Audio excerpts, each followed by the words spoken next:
ഫോട്ടോഗ്രാഫറുടെ താല്പര്യത്തിനനുസരിച്ച് ചാഞ്ഞും ചെരിഞ്ഞും ഒളികണ്ണിട്ടും കണ്ണിറുക്കിയും നിന്നുകൊടുക്കുന്ന പെണ്ണുങ്ങളുണ്ട്. അതേ പ്രദർശിപ്പിച്ച ബോഡിയൊക്കെ ഖബറിൽ അലിഞ്ഞു പോവുകയാണ് പെങ്ങളെ. ഇതിനെ എതിർത്തിരുന്ന ആളുകളോട് പുച്ഛമല്ലേ എന്ന് തോന്നിയിരുന്നത്.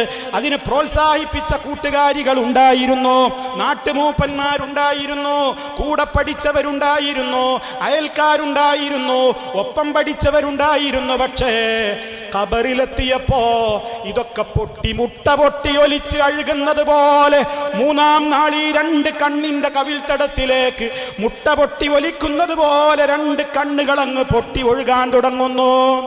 കാൽത്തൊട ചീർത്ത് പൊട്ടുകയാണ്, വയറ് പൊട്ടി ഖബർ നിറയുകയാണ്, പുഴുക്കൾ അരിക്കുകയാണ്. എല്ലാ അർത്ഥത്തിലുമുള്ള സംവിധാനങ്ങൾ അവിടെ രേഖയാണ്, അവിടെ റെഡിയാണ്, തയ്യാറാണ്.